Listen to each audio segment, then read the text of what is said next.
Sementara Pedro dan Mirta masih di jalan menuju ke tempat mereka membuang tubuh Uriel. Masih ingat apa yang dikatakan Mirta?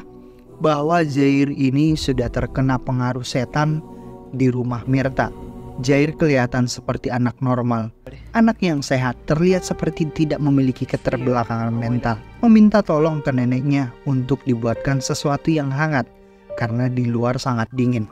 Neneknya juga langsung shock dan kaget. Kenapa tiba-tiba cucunya menjadi seperti orang normal? Dan akhirnya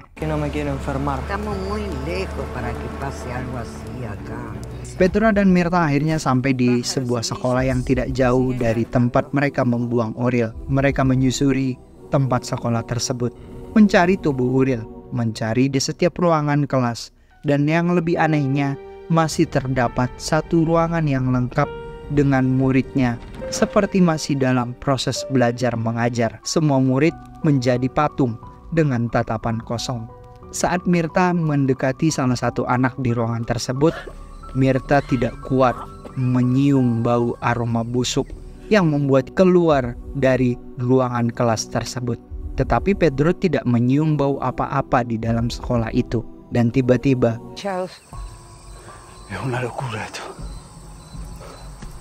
datang seorang anak dari kejauhan, seperti baru datang mau ke sekolah.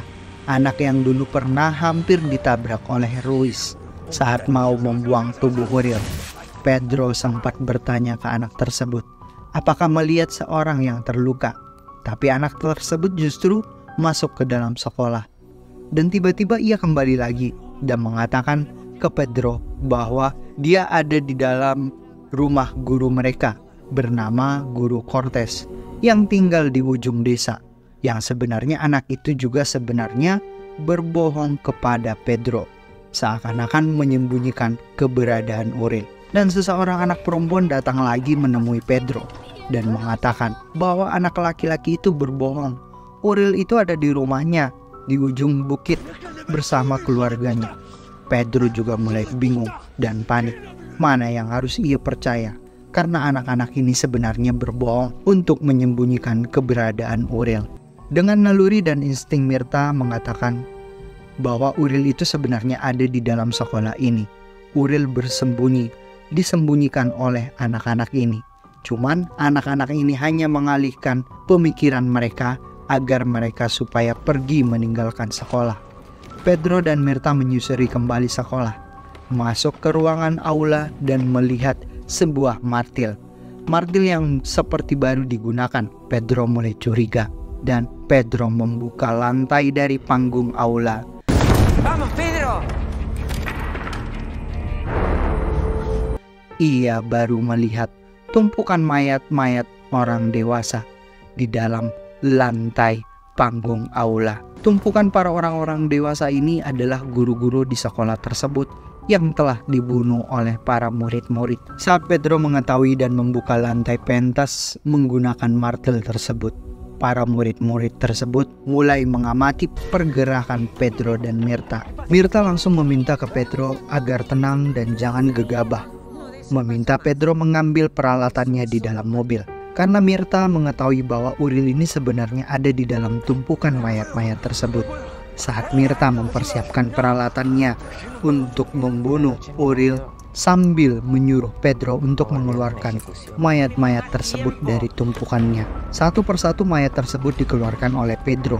Saat ia menggeser satu mayat dan ingin mau mengangkatnya, baru ia mengetahui ia melihat tubuh Uriel.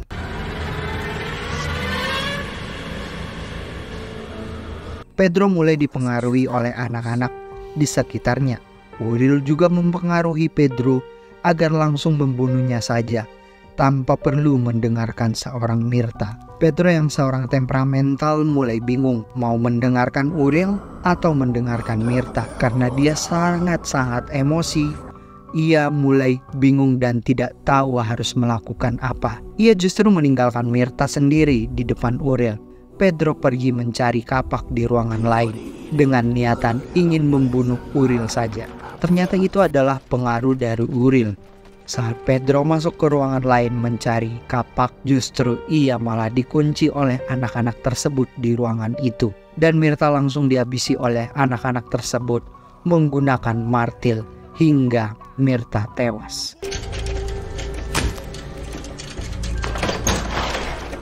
Semua rencana Mirta yang ingin menghabisi Uriel dengan alat pembunuh setan itu telah pupus. Yang niatannya ingin menyelamatkan Jimmy dan Pedro justru kebalikannya. Malah ia mati terlebih dahulu. Justru Pedro yang emosi karena membunuh Mirta, ia langsung menghantamkan sebuah tongkat ke kepala Uriel berkali-kali. Dan saat itu juga dari tubuh Uriel yang sudah hancur tersebut keluar seorang bocah yang berlumuran darah. Sepertinya Uriel melahirkan seorang anak iblis baru, seorang anak yang memiliki pengikut, memiliki kekuatan magis. Anak tersebut langsung meninggalkan Pedro sendirian di sekolah.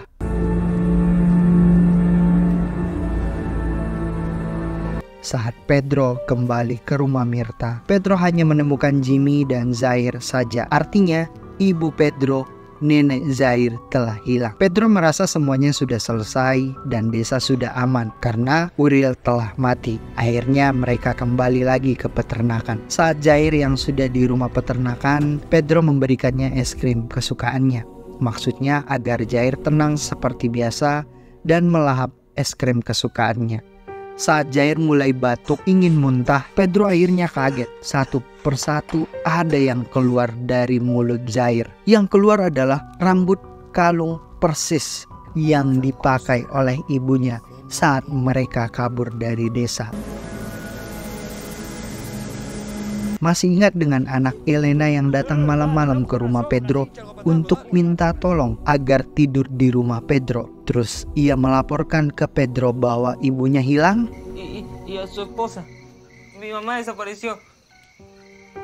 Jimmy pergi menemui anak tersebut.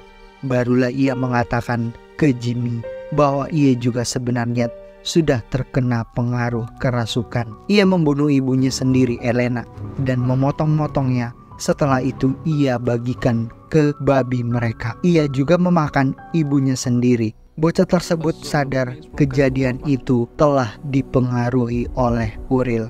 Ia juga mengetahui bahwa ibu Jimmy dan Pedro juga sama. Saat di rumah Mirta, sebenarnya ibunya tidak hilang, melainkan dimakan oleh Zair. Semuanya pupus dan perjuangan Pedro yang ingin menyelamatkan keluarganya bukannya menyelamatkan mereka, justru membawa mereka ke malapetaka. Satu persatu tewas dengan sadis. Apakah Pedro dan Jimmy akan menunggu kematian berikutnya? Terima kasih sudah menonton dan menyaksikan film full story dari NSTV. Jangan lupa like, komen, dan subscribe channel ini. Jika kamu suka ceritanya, langsung share ke teman-teman kamu ya. Bye-bye.